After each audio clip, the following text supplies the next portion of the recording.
Uma boa noite a todos. Hoje nós vamos continuar o estudo do direito internacional privado no aspecto processual, conversando um pouco mais sobre alguns detalhes do processo civil internacional e falando alguns pouquíssimos detalhes sobre o processo do trabalho e o processo penal internacional.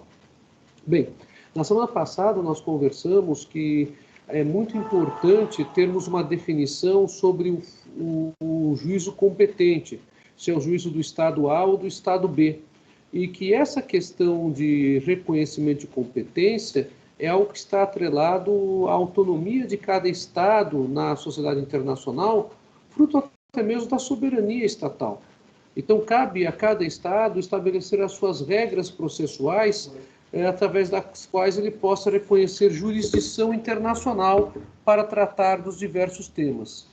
E no direito brasileiro, nós temos isso fortemente consolidado no Código de Processo Civil de 2015, que trabalha com essa questão da competência internacional, dizendo em que hipóteses o juiz brasileiro tem competência exclusiva, portanto, hipóteses de competência absoluta, e em que hipóteses o juiz brasileiro tem competência relativa, caso, então, em que se torna possível até um eventual conflito de jurisdição internacional, que já vou dar a solução para vocês daqui a pouquinho. É bastante interessante também ter em mente que essas regras processuais, como são regras de jurisdição que cada Estado fixa, elas não são regras uniformes colocadas na sociedade internacional como um todo. Elas até houve no Código Bustamante, aquele código que foi uma tentativa frustrada de unificação de todas as regras do direito internacional privado na primeira metade do século XX, e que não foi adiante. A gente pode até ter regras processuais semelhantes entre os diversos estados, até por fruto da evolução do direito internacional privado a partir da teoria dos estatutos que conversamos já com vocês nas aulas anteriores. Mas isso não significa que cada estado terá necessariamente as mesmas regras. Pelo contrário, alguns estados da sociedade internacional contêm regras, inclusive, bastante diferentes de outros estados, também no que diz respeito ao processo. E eu também lembrei para vocês na aula passada que o reconhecimento da competência internacional de um juiz não significa que ele irá aplicar a norma de direito substantivo para o caso do país que ele, juiz, representa como órgão do Poder Judiciário. Há a possibilidade, inclusive entre nós no Brasil, da chamada aplicação excepcional de lei estrangeira ou de direito estrangeiro. Então, eu posso ter um juiz brasileiro que se reconheça internacionalmente competente e que acabe, ao julgar a lide, decidindo a questão à luz do direito substantivo de um outro Estado que integra a sociedade internacional. Bem, feitas essas considerações, então, iniciais, nós também conversamos sobre a questão da competência absoluta. Quando falamos que o artigo 23 do Código de Processo Civil, ele, de forma expressa, fala que compete à autoridade judiciária brasileira, com exclusividade de qualquer outra, tratar de 3 temas do ponto de vista processual. As ações relativas a bens situados no Brasil. Isso decorre com relação aos bens imóveis por força da Lex Resite, que a gente conversou na aula passada. A segunda hipótese, com relação à partilha de bens situados no Brasil em inventário, mesmo que o autor da herança, o de cujos, seja estrangeiro e tenha eventualmente o seu último domicílio em um outro país. Expliquei isso por uma razão, mais uma vez, ligada à ideia de territorialidade, à Lex Resite. E, por último, a última hipótese que conversamos, a partilha de bens entre pessoas separadas judicialmente, divorciadas, ou ainda pessoas que se submetem ou submeteram à dissolução de união estável. E aí a solução legal acaba sendo a mesma e pelos mesmos motivos já apontados. Na aula de hoje, nós vamos falar um pouquinho mais do processo civil internacional nesse início, falando sobre as regras do artigo 21 e 22 do Código de Processo Civil, que trabalham com a competência relativa. Se trabalham com competência relativa, torna-se possível a prorrogação de competência. Torna-se possível, então, que um Estado juiz outro que não o Estado juiz brasileiro se reconheça competente para o caso. Isso não constitui para nós, à luz da Lei Processual Civil Brasileira, qualquer ofensa à soberania nacional, nem à ordem pública brasileira e nem aos bons costumes, que são os limites expostos pelo artigo 17 da Lei de Introdução às Normas do Direito Brasileiro, para que não se reconheça a autoridade de um outro Estado quanto ao proferir alguma decisão. Pois bem, quando falamos do artigo 23 do Código de Processo Civil na semana passada, eu lembrei para vocês ainda um outro detalhe, que a competência absoluta torna impossível que se admita a homologação de sentença estrangeira que afete aquela questão de competência absoluta.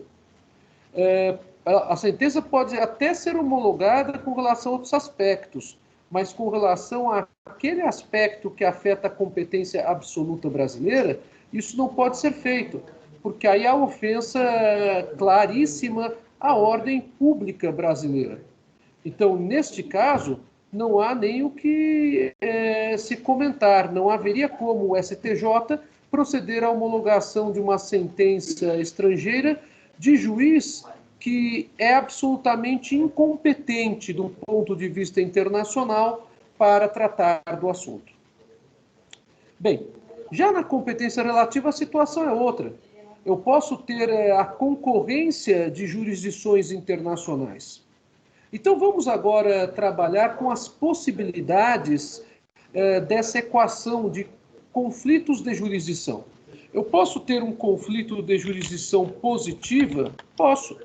Eu posso ter um juiz brasileiro que acaba se reconhecendo internacionalmente competente para tratar de alguma questão, e posso ter o juiz de um outro país que também se reconheça competente para tratar desta questão. O problema, então, estará todo relacionado ao cumprimento da decisão do juiz brasileiro no território do juiz do outro país e ao cumprimento da decisão do juiz estrangeiro no território brasileiro. É esse que é o problema na prática do conflito positivo de jurisdição internacional. Como nós sabemos, quem homologa a sentença estrangeira, e eu já falei isso para vocês mais uma vez no Brasil, é o Superior Tribunal de Justiça. Então, claro, o Superior Tribunal de Justiça não procederá à homologação de sentença estrangeira tratando-se de uma situação que diga respeito à incompetência absoluta do juiz estrangeiro. Mas e no caso da incompetência relativa desse juiz estrangeiro? Aí nós temos uma solução para isso, porque estamos diante de litispendência. A ideia da litispendência é uma ideia bastante simples, que vocês viram em processo civil. Eu posso ter duas ações em trâmite perante juízos distintos. Aqui eu estou trabalhando com a ideia de duas ações em trâmite perante juízes de países diferentes. Neste caso, o nosso Código de Processo Civil contempla uma regra bastante favorável ao juiz brasileiro. Ao dizer no artigo 24 que a ação proposta, estou aqui anotando o artigo para vocês, que a ação proposta perante tribunal estrangeiro não induz em litispendência e não obsta a que a autoridade judiciária brasileira conheça da mesma causa e das que lhe são conexas. Percebam vocês que, então, a autoridade judiciária brasileira poderá receber esta causa, se ela se considerar internacionalmente competente, ainda que ela já esteja em trâmite na justiça estrangeira. E mais do que isso, poderá também reconhecer as causas conexas por identidade de parte de pedido, sem nenhum problema. E, além disso, ressalvadas as exposições em contrário de tratados internacionais e acordos bilaterais firmados pelo Brasil. Assim, o que o Código de Processo Civil fez foi colocar a seguinte regra: não há litispendência entre jurisdições internacionais. A justiça brasileira não precisa se preocupar com o que está acontecendo na justiça de outro país, a não ser que o Brasil tenha firmado tratado internacional ou tenha celebrado acordo bilateral que disponha sobre esse assunto. Como vocês podem perceber, é um tema bastante delicado este, porque é um tema em que estou trabalhando com uma jurisdição brasileira, porque é ela que nós estudamos em graduação. Nós só vemos no caso prático o eventual conflito positivo de jurisdição quando há um juiz estrangeiro também se reconhecendo competente, e eu não posso garantir que essa decisão terá efeitos no outro país. Aliás, muitas vezes também acontece na justiça do outro país o mesmo óbice que nós temos aqui no nosso judiciário brasileiro, de não homologar a sentença estrangeira por razões que acabam violando a soberania, a ordem pública ou os bons costumes, nos termos do artigo 17, que eu já falei para vocês, da Lei de Introdução às Normas do Direito Brasileiro. Então, quando há o conflito positivo de jurisdição, a ideia é esta: a ação proposta perante a autoridade judiciária brasileira não induz em litispendência a existência de ações propostas perante o juiz estrangeiro, a não ser que o Brasil tenha firmado algum tratado específico ou algum acordo bilateral específico com aquele país do juiz estrangeiro que se reconhece competente. Bem, então agora vamos trabalhar com a ideia oposta, a do conflito negativo de jurisdição. Aqui a ideia é curiosa, a ideia é a de que não há simplesmente o reconhecimento nem pelo juiz brasileiro e nem pelo juiz estrangeiro de competência internacional. Como agir quando há um conflito negativo de jurisdição? Bem, nós não temos uma solução estatal, nem no Brasil e nem no outro país. Então, sem sombra de dúvidas, a solução passará por uma terceira via, por uma terceira alternativa. E essa terceira alternativa deverá ser levada em conta pelo terceiro Estado juiz, que apreciará eventualmente um pedido para que a ação seja processada e corra perante aquela jurisdição. Há aqui uma pergunta, vamos ver a pergunta aqui. Professor, não entendi como soluciona quando tem duas sentenças. Isabela, quando há duas sentenças, eu tenho um problema para a homologação da sentença estrangeira, a menos que ela disponha sobre algo que não foi disposto pela sentença brasileira. Porque nos termos da nossa legislação, a ação proposta perante a autoridade judiciária brasileira, ela não induz litispendência e não obsta que ela possa conhecer da causa e dar sequência a ela. Então, a questão aqui é, sem sombra de dúvidas, de uma norma processual que acaba privilegiando a jurisdição brasileira. A jurisdição brasileira, ela acaba tendo essa preferência do legislador, tá? Então, para que eu tenha uma homologação de sentença estrangeira neste caso, eu não posso ter a coincidência do que foi tratado naquele processo quanto ao objeto do processo, ou ainda quanto a uma decisão do juiz brasileiro que foi tomada na sentença. Agora, percebam vocês, naquela hipótese da herança que a gente trabalhou na semana passada, diante da pergunta da Isabela, eu posso ter o juiz brasileiro reconhecendo-se internacionalmente competente apenas para tratar da sucessão do bem de raiz localizado no Brasil. E nada impedirá que, eventualmente, os herdeiros de cujos solicitem a homologação de sentença estrangeira do juiz do outro país, dispondo sobre as outras questões do inventário. Então, fica apenas essa colocação aqui para vocês entenderem a situação da temática diante dessa ideia. Tá? Então, a ideia é realmente de um maior prestígio à jurisdição brasileira. Tinha mais uma mãozinha levantada ou só era da Isabela? Acho que só era da Isabela. Alguém quer fazer alguma pergunta no áudio? Não. Então, vamos prosseguir. Bom, diante dessas hipóteses, nós temos ainda que tratar de uma última hipótese, que é a da chamada cláusula de eleição de foro.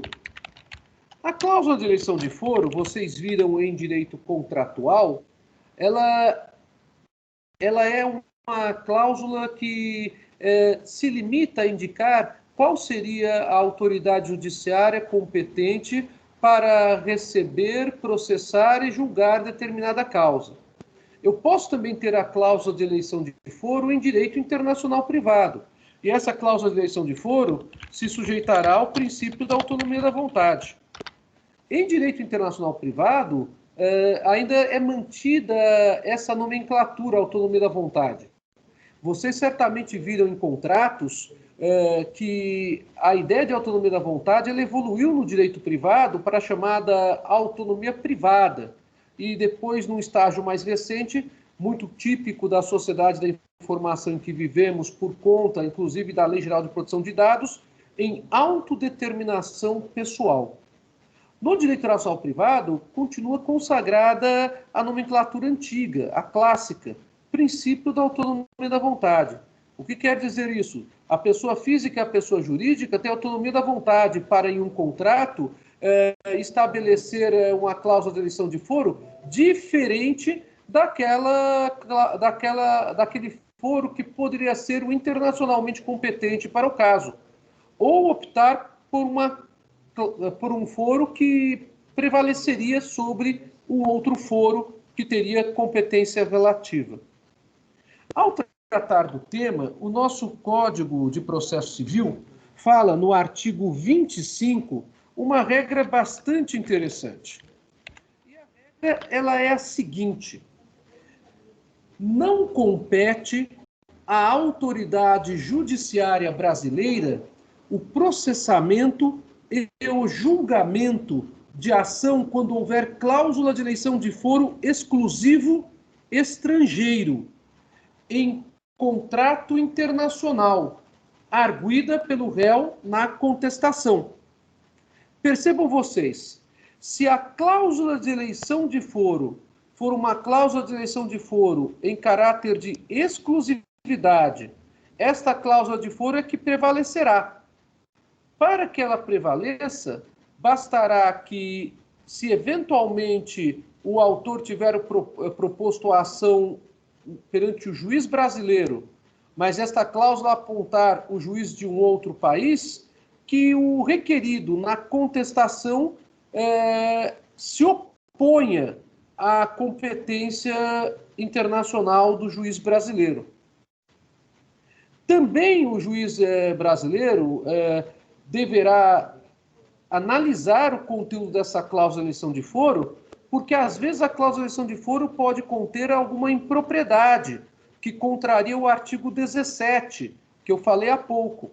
Se a cláusula de eleição de foro ela trabalhar com uma ideia que afeta a competência absoluta do juiz brasileiro, essa cláusula de eleição de foro terá que ser afastada pelo juiz brasileiro. E ele poderá se reconhecer competente por uma razão de soberania e de ordem pública brasileira, nos termos, novamente, do artigo 17 da Lei de Introdução às Normas do Direito Brasileiro. Bom, essas eram as observações sobre os conflitos de jurisdição e sobre a cláusula de eleição de foro.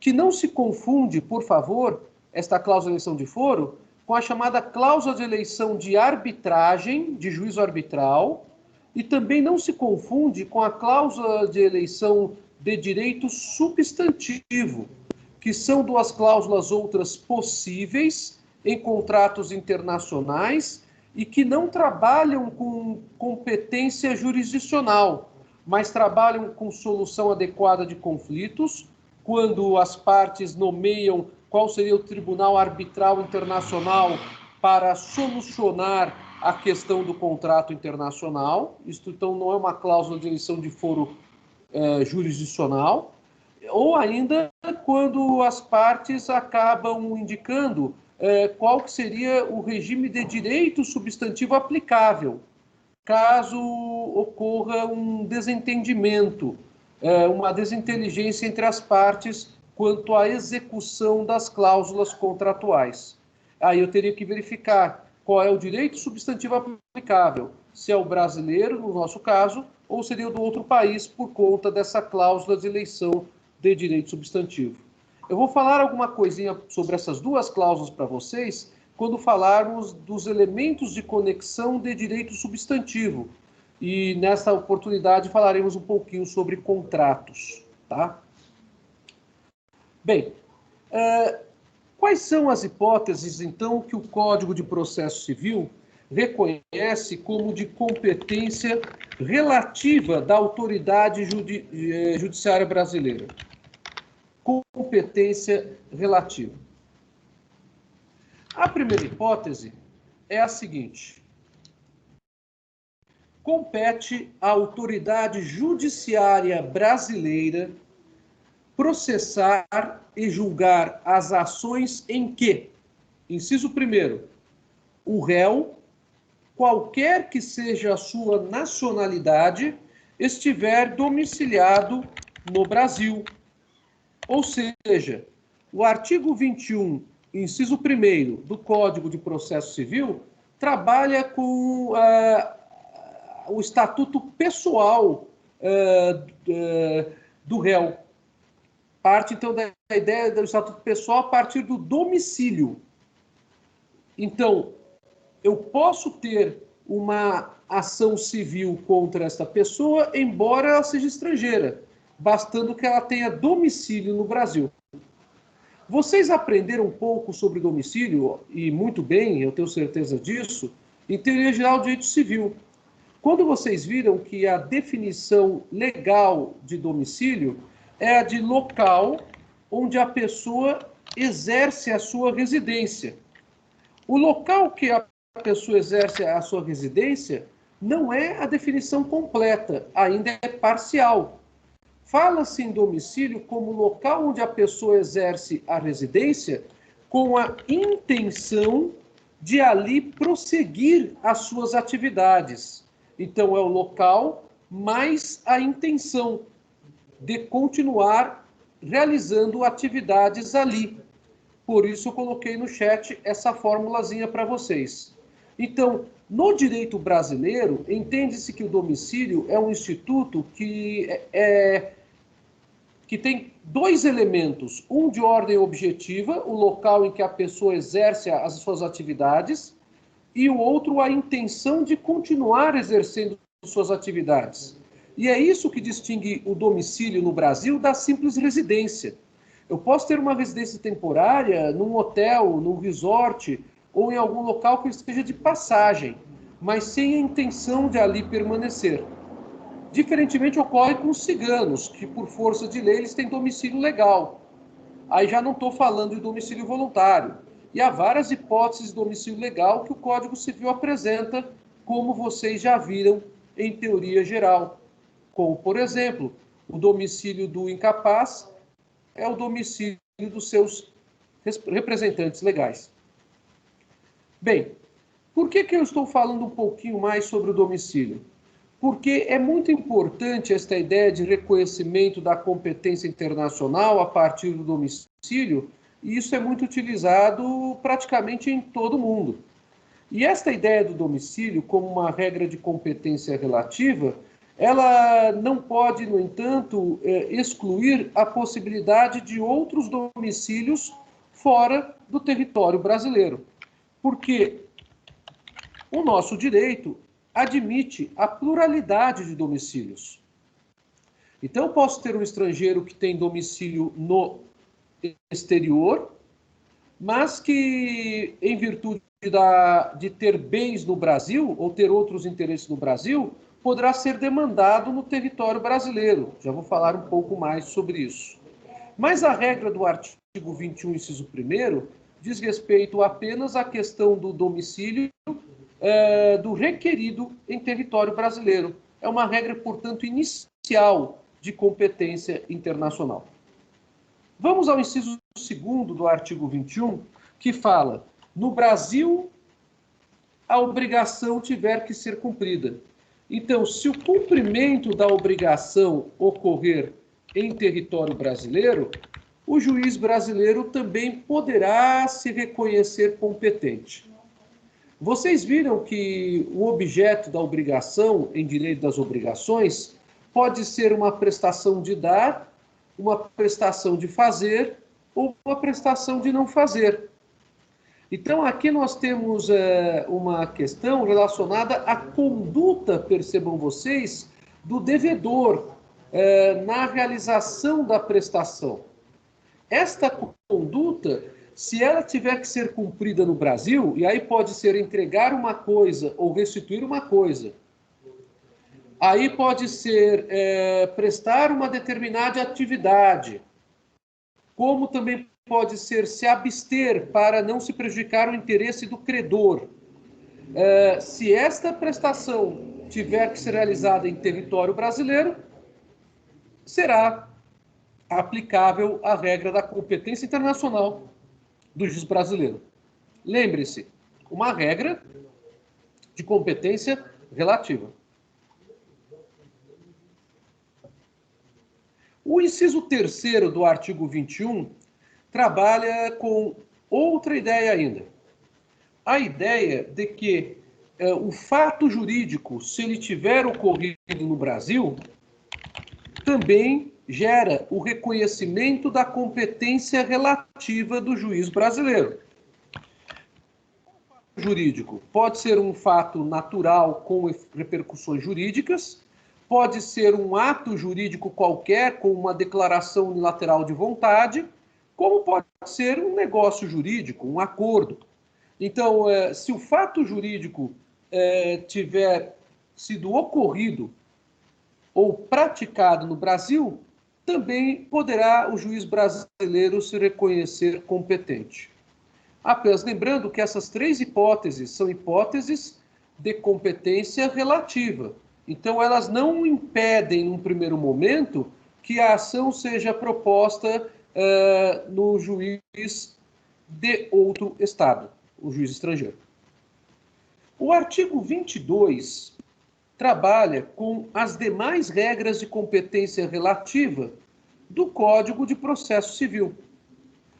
E ele diz: compete ainda à autoridade judiciária brasileira processar e julgar as ações, em primeiro lugar, de alimentos. Vocês tiveram o Instituto dos Alimentos no semestre passado em Direito Civil.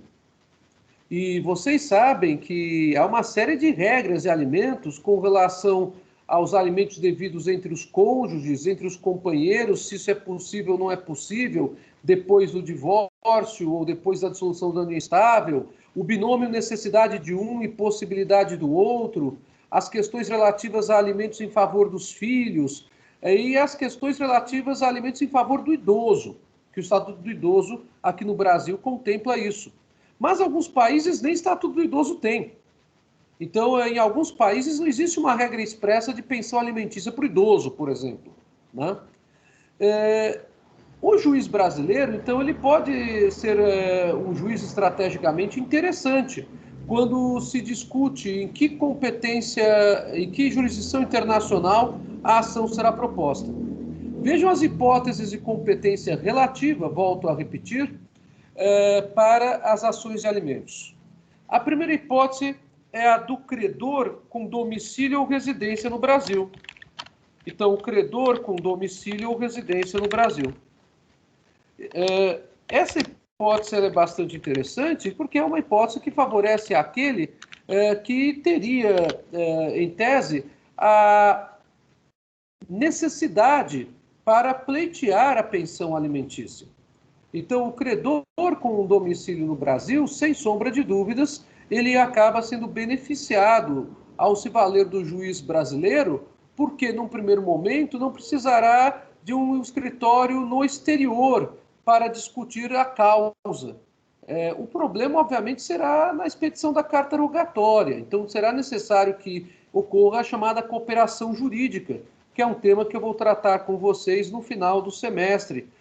Os dois últimos temas são cooperação jurídica e a homologação de sentença estrangeira.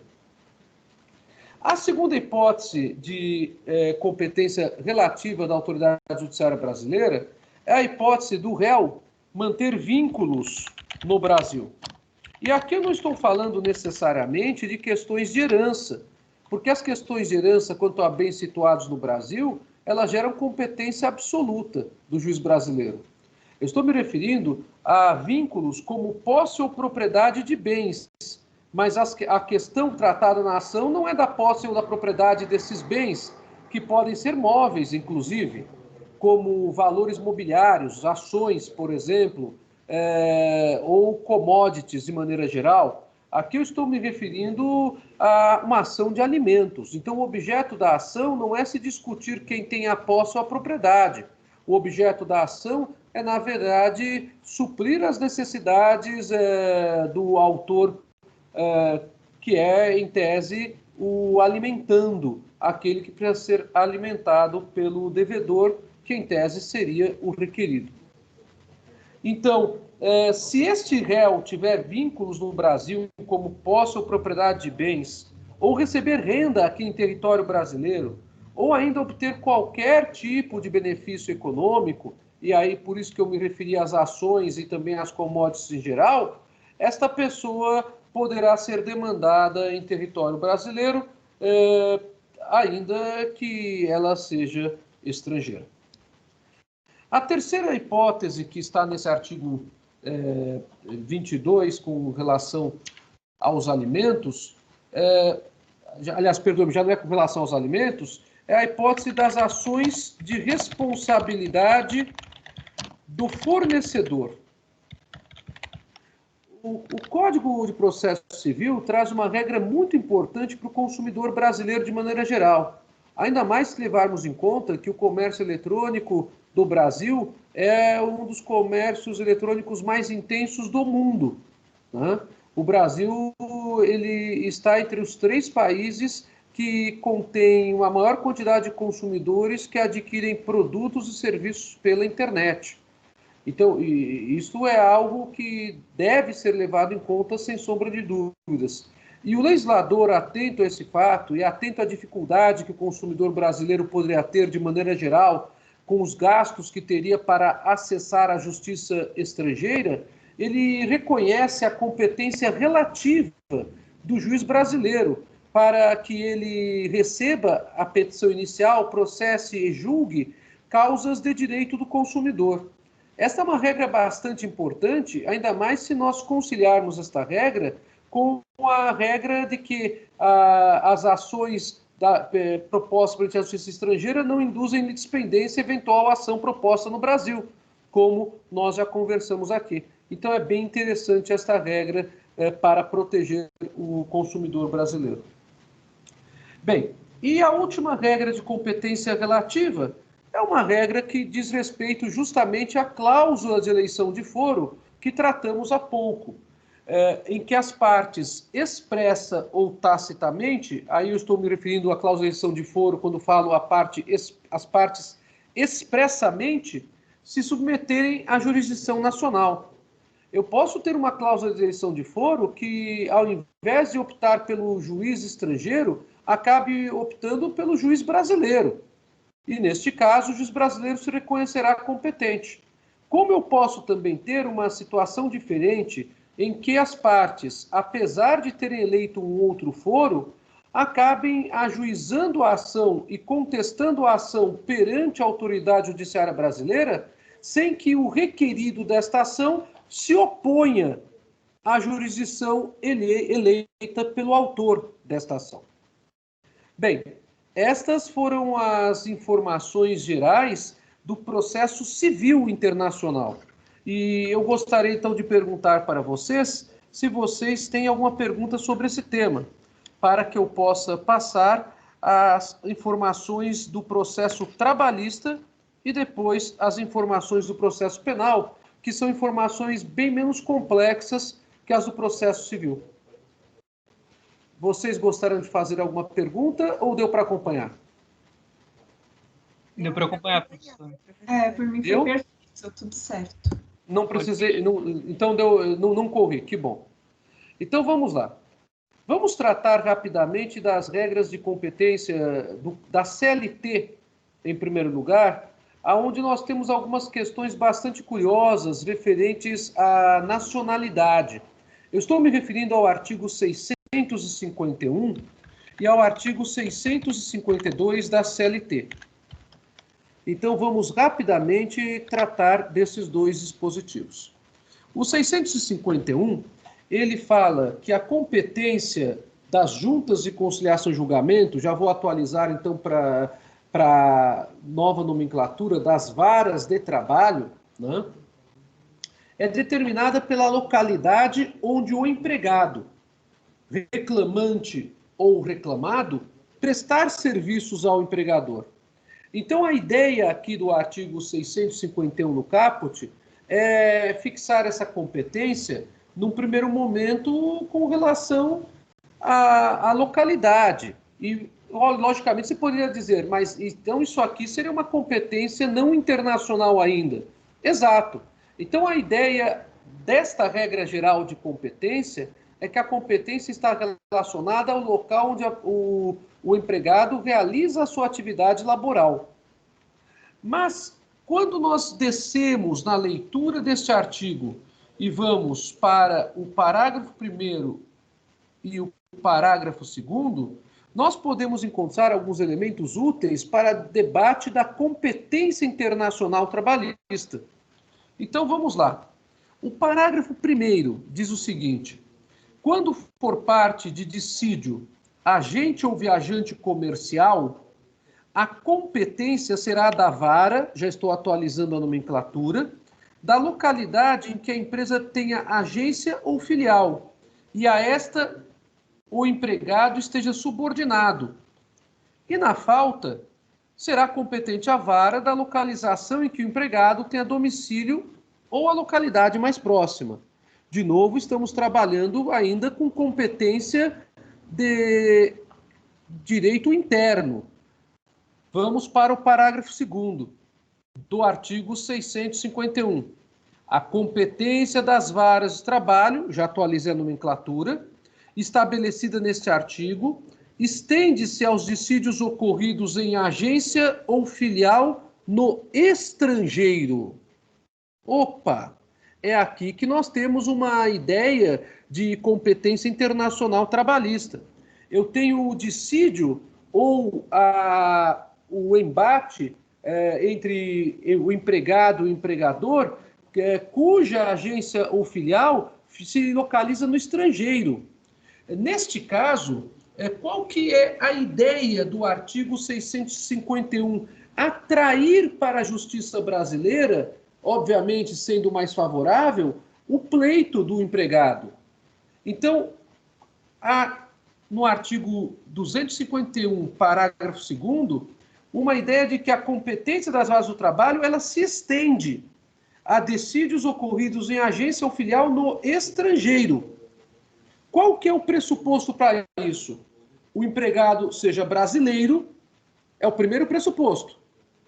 E o segundo pressuposto, que não exista convenção internacional dispondo em contrário.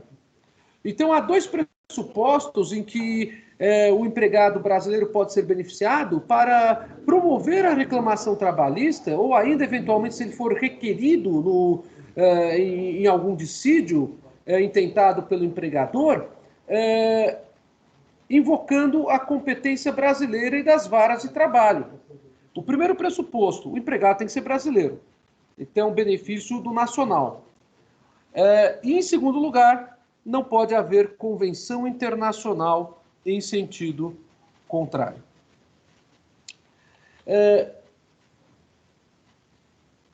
Com relação à norma de direito do trabalho, é só essa informação. Então, já vou passar para a parte final. Vamos falar sobre a questão da competência internacional no processo penal brasileiro, onde também temos uma redação muito pequena com relação a essa situação do processo penal. Vocês têm alguma pergunta quanto à jurisdição internacional trabalhista? Ou ficou claro para vocês? O grande benefício, então, para o empregado é o do artigo 651, parágrafo 2º da CLT. Então, vamos para o final. O artigo 1º do Professor, Código de... Pois não. tem uma dúvida, Claro. talvez seja meio boba. Não há dúvidas bobas, por favor. Fique tranquilo. Essa empresa, ela tem que ter algum tipo de relação com o Brasil, ou pode ser uma empresa que esteja totalmente no estrangeiro, desde que o empregado seja brasileiro? De repente, um cara que trabalha numa empresa que só existe nos Estados Unidos, ele pode vir para o Brasil e processar essa empresa perante a justiça brasileira? A competência, normalmente, ela está relacionada sempre ao fato de que, em princípio, pode, Guilherme. O problema será para esse brasileiro se ele conseguirá cumprir uma eventual decisão do juiz brasileiro nos Estados Unidos para fins de intimação da empresa que o empregou, tá? Então, toda essa questão que eu estou conversando com vocês sobre competência, ela tem que ser vista estrategicamente também quanto ao final, sobre a possibilidade da homologação ou não da decisão estrangeira.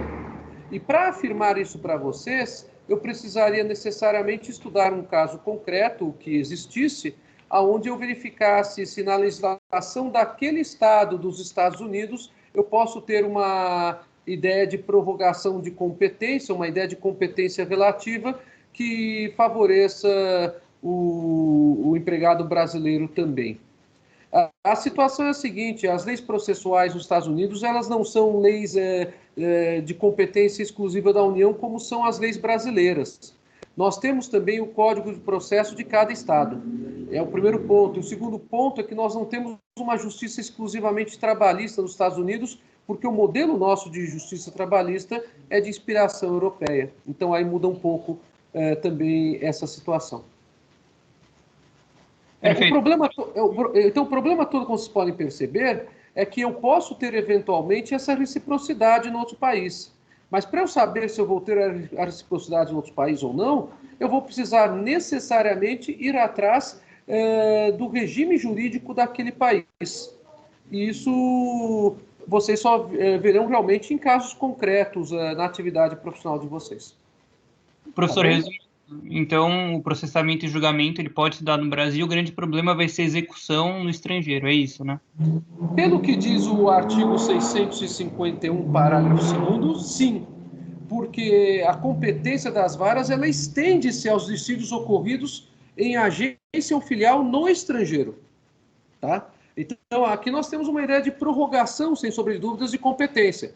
Só que isto é para nós brasileiros. Vai falar isso para o juiz americano, para o juiz italiano, né, ou para o juiz do outro país, ele vai olhar para a sua cara e vai falar: ah, mas isso aqui não funciona aqui no meu país, não é assim e não dá para aceitar. Ou vai falar: pode ser assim.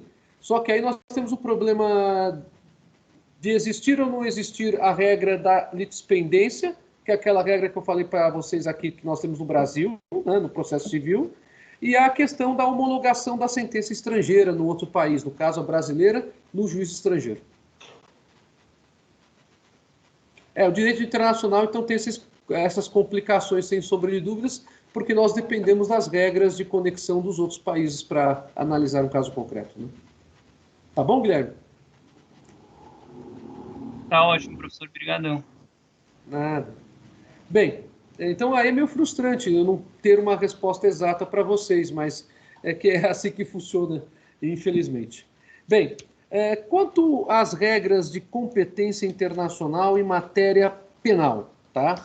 Vamos falar em matéria processual penal, por favor. Tenho que corrigir aqui, porque em matéria penal são outras regras de conexão.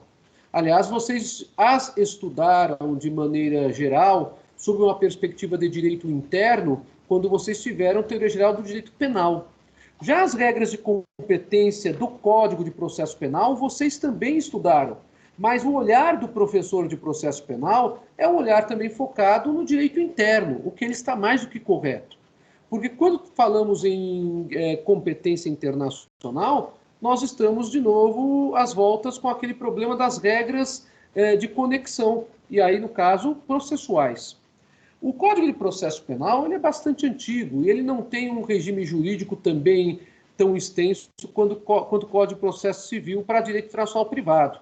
E tanto ele quanto a CLT são diplomas antigos, né? E precisariam, inclusive, ser revistos em algumas coisas.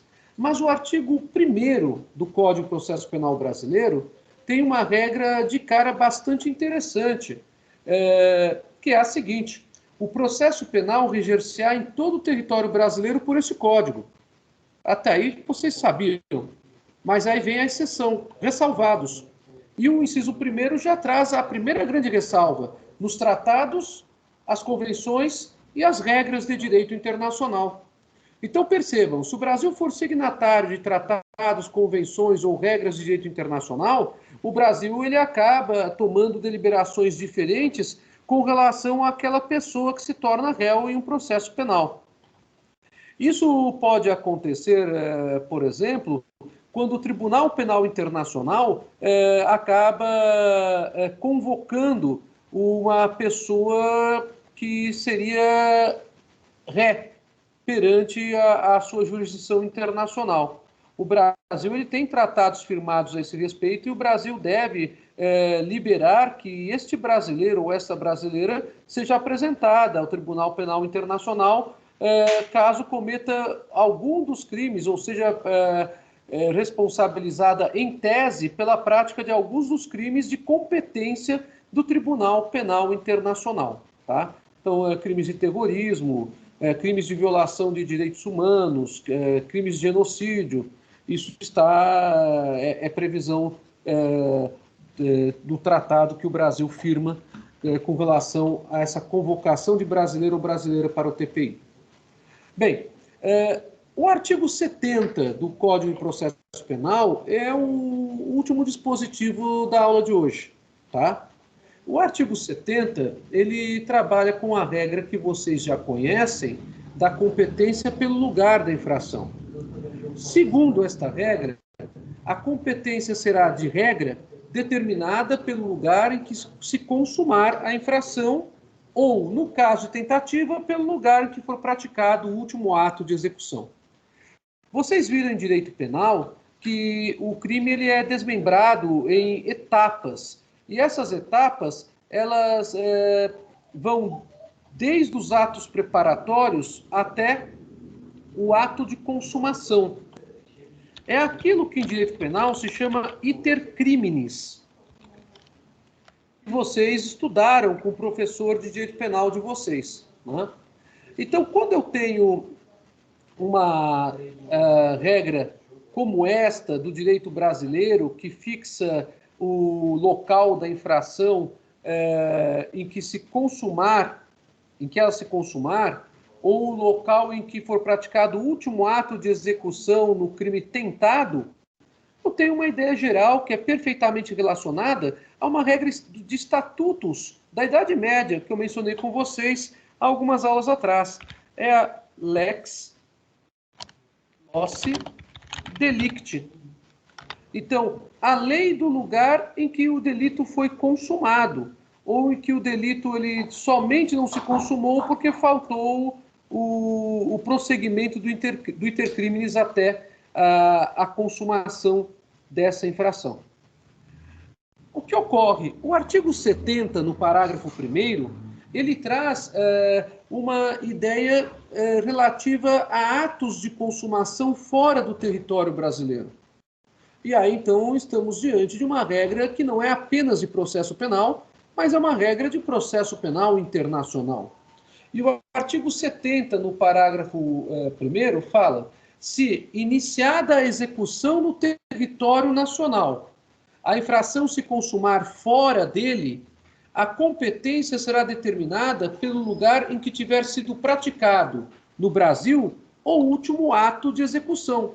Qual que é a ideia do direito brasileiro? É buscar a fixação da competência da autoridade judiciária brasileira, ainda que o iter criminis prossiga fora de território brasileiro, se consumando no território estrangeiro.